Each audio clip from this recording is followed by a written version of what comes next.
What a privilege to have Power Lunch with Budget Secretary and Professor Emeritus Ben Diokno, who answered the calling for public service as a young student and 50 years later continues to blaze the trail in budget reform. Thank you so much! Right now, it's 5 o'clock? Around 5, right? Like you haven't eaten the whole day? No, I had breakfast. At 9? No, at 6 o'clock in the morning. Sir, it's been 11 hours and you haven't had anything to eat since then? I had soup in my speaking engagement, and that's it. Oh my God! That's I need okay. your diet para pumayat po ako. Since you became BBM Secretary, pumayat kayo. Really? Yeah. That's But all I right. think you became thinnest During the first year. Yes, sir. Because I remember like seeing you parang after the first year, and you were like, whoa. Yeah. I remember I was only sleeping maybe less than 4 hours a day. Oh, this looks like What is that? sausage. That's quesadilla. Yeah? Wow. I didn't know that you were such a wine person. What's your favorite wine, sir? Don't give the wrong answer. Go, of course. I asked, I'm not gonna reveal the year because I'm gonna reveal my age. But I was asking them if the year of my birth was a good year, and apparently it wasn't. So now I've adjusted my birth year to 10 years later, which apparently was one of the best years. Alright, what is the best year? Parang 90. Trick question. I remember po you said na 50 years na kayo in government. Yeah, I started working when I was 19. Oh my God. I was a research aide of Raul de Guzman. So your course po was not economics?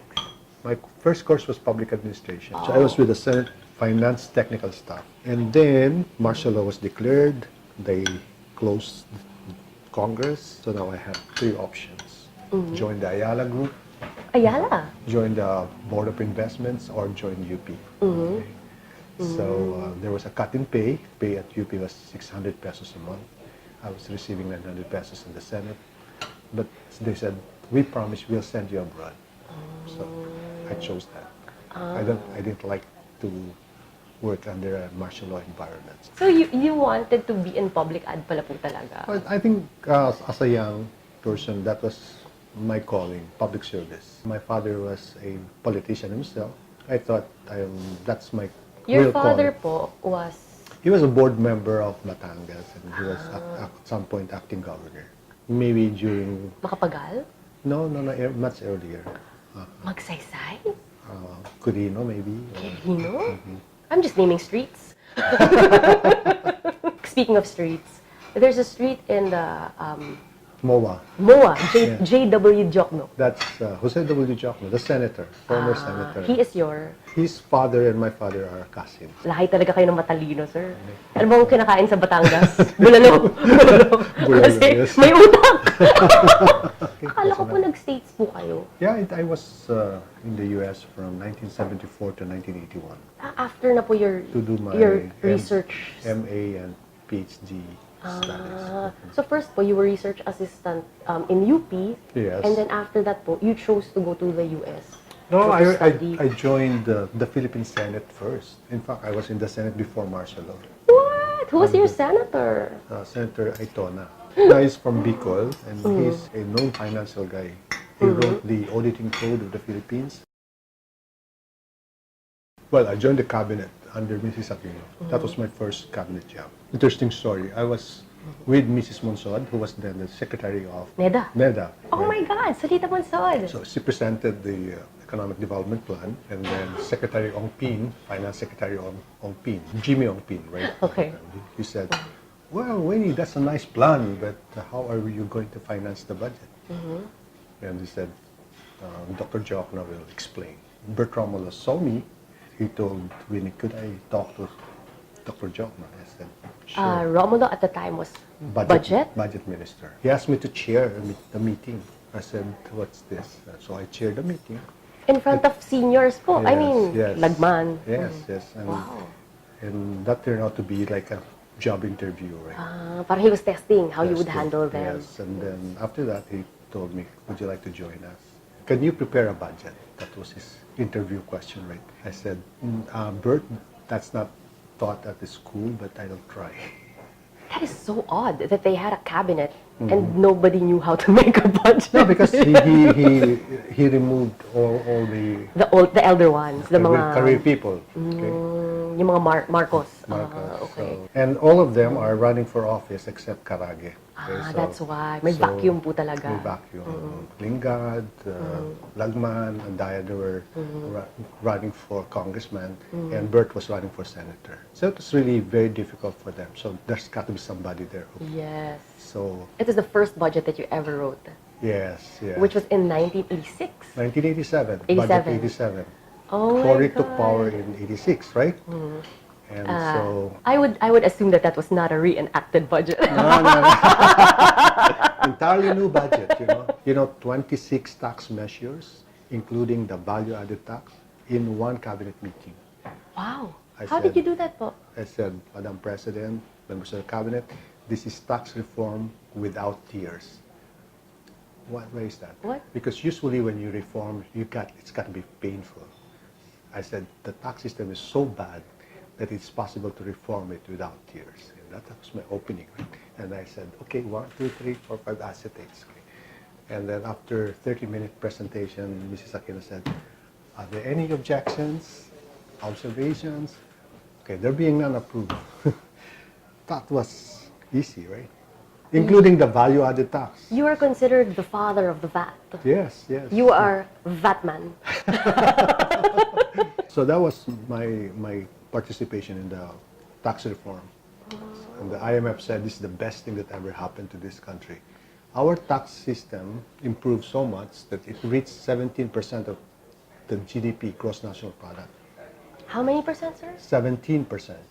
Okay, wow. That's the highest. Okay. I remember though that somebody said that for Mrs. Aquino, one of the opportunities that she had was to erase the debt of the Philippines. Tama po ba yun? Like people wonder why she didn't agree to that? No, the was that debate discussed there po? then was debt repudiation or debt condonation. So you can go to your creditors and ask for debt condonation. And had we asked for that, maybe we were able to get some of our debts condoned. When you say, oh, we're really sorry, we're so hard up, we can't pay. Please forgive us. And they will allow it. But when you say debt repudiation, you tell your creditors you're Di kita bad. babayaran at You're all. bad, right? And why did you lend to Mr. Yeah. Marcos? And so that was not, of course, acceptable. Okay. But so why didn't she do the debt condonation? Well, some people advised her. In fact, that was her first speech before the U.S. Congress. Right? We will landmark. honor all our debt. Yes, So I remember that that. started it. So it was really very difficult during the Aquino years. We're heavily indebted, and we honored our debt, and so a big chunk of the budget really went to just Debt service. payment, debt Debt servicing. payment. When Mrs. Aquino stepped down, Ramos followed and... No, I went back to the university after, maybe shortly before Mrs. Aquino stepped down. So I went back to the university. Luckily, we are like the U.S. system where the academics can join government and go back to the university. And because I have tenure, so I was teaching. And then, of course, after Cory was FBR, right? Yes. And then, of course, ERAP. Paano naman po kayo na-discover ni Era? Oh, Parang I would think na parang your circles are very far apart. yeah. Tama po ba? Or Yeah. maling assumption yun? So I was teaching the university, and then somebody approached me and said, could you give the vice president, that I'm vice president. Because he was the VP of Ramos. That's Ramos. right. Okay So he po. said, could you give him a lecture on the economy? In fairness, sir, nakikinig siya sa mga lecture. Yeah, so we went to Melos in Green Hills. There was Melos at Green Hills at that time. Yes, okay. So I was with Ronnie FPJ? Zamora. Okay. Ronnie Zamora and Alam ko Melos, FPJ. of course. So, And yes. and I said, okay. I gave him a lecture. I used my notes. I used to lecture to international investors. They come here. I give them a lecture to my students. Same slides. Wala pa pong PowerPoint noon. So you used like slides? Or like bond paper muna? Pakita lang yun. During the Aquino years. Di ba po? Manila paper. No, we used the transparency, right? Acetate. Acetate. Like, So under Era po, when you met at Melos, what was What was So I gave him a Sir- lecture using, I said, the same notes that I use for international investors and my students. And he said, you know what? I sit in the cabinet meeting of FBR and I get a different lecture. He said, is this the real picture? I said, yes, that's the real picture. I said, Mr. President, I think this is what you really want to say. Just three acetyls. This is your program. I kind of synthesized because I am in the three groups, I know exactly. And I said, oh, 1, 2, 3. And then that's where he said, why don't you join my campaign? And so I was there at POC most of the time. After he won, I just disappeared. No?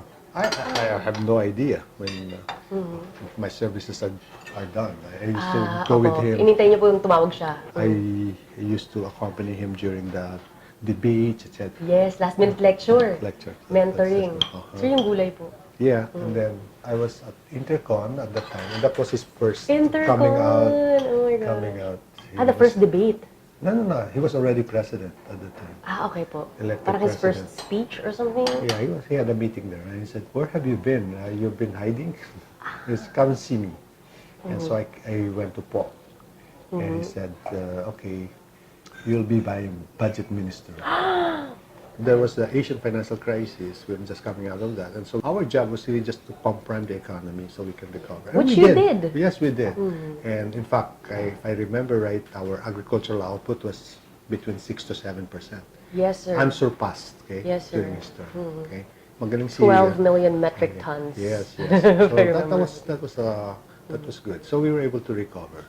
Sir, yung WYSIWYG, speaking of, that's another one of your legacies, diba? Yeah, that was, we initiated that during Arab's term. Yeah. What you see is what you get. But unfortunately, the reason there is that, well, during the break, I was not working with Ramos, but I was working with Senator Angara. So I sit in the LEDAC, and I said, this thing is Plastic. anomalous. How come you prepare the budget for 6 months, and then it's in the House and the Senate for 6 months, and then after the budget is approved, you cannot do anything without a document from DBM. That makes DBM very powerful. Too powerful. Too powerful. So that was in my mind when I assumed office. I said this will not happen under my watch. So I relaxed it. I said, once the budget is approved, all the departments, agencies, etc., can now move forward without requiring a document from DBM. That's great. That's upsetting many of the people there, DBM, because that's really a powerful tool, right? But this started, sir, when you were under Arab or under Duterte na po? Under ERA. Under Arab pa. Yes, and then after ERA was deposed, they went back to the old system. They forgot about my WYSIWYG. So Mrs. Arroyo, there for 9 years, 9.5 years, wala. That's the normal. So the GAA is the release document, what is in the law. So immediately after the signing, 90% of the budget has been released to the agencies. Paano naman po kayo na-discover ni President Duterte? I don't know. I got a call from Bongo Random? at some point. I don't know who recommended me. Nag-text muna si Bong. Could I call? I said, sure. Sir, this is Bongo. If you're offered a position, will you accept? I didn't even ask what position. So, of course, during the term of Mr.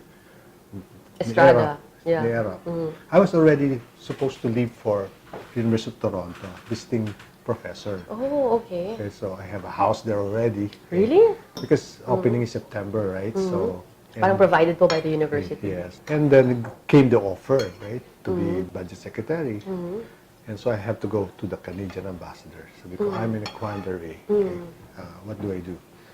Sabi niya sa akin, you know, in our country, if you are offered such a position, it's your patriotic duty to serve. So when that call came from Bongo, You remembered the words of this ambassador. I said, it's my Duty calls. patriotic duty to.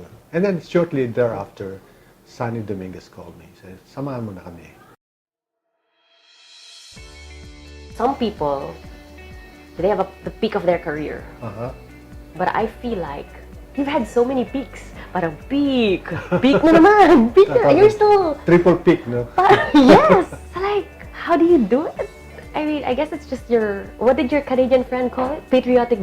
Just fulfilling your patriotic duty? Yes. I'll do this for as long as the president needs me. So you have your WYSIWYG, you have your VAT, you have the government procurement law, The tax reform. tax reform, 26 tax reform programs passed in a day in one cabinet meeting with Yes. how many acetates? Maybe around 50. With 50 acetates. And then now you've helped with the train, and then you have Project Dime, you have dami na sir. Now we also have this single treasury account. Okay? What is that? You may not know this, but if you ask the treasurer right now how much is the balance, how much money we have in the treasury, she might have to call many people before she can come up with an answer.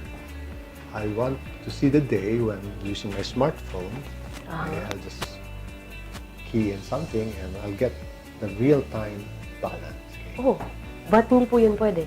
And that's being done well, being done now. Okay? Okay. That's part of the single treasury account. Wow. Also being done by DBM. What would you say is your greatest legacy? I'm still thinking about it. I have many legacies, as you mentioned, We just right? enumerated so Right, we just many. enumerated so much. But I'm going to write a book about it. As you know, I'm a Citizen. professor emeritus, right? I can Yeah. go back to teaching. I think there are still many young people who will learn from my experience. No, I think as a citizen, sir, we Filipinos have so much to thank you for. It's amazing what great things you can do when you are truly committed to your patriotic duty to serving the nation. May we all be inspired.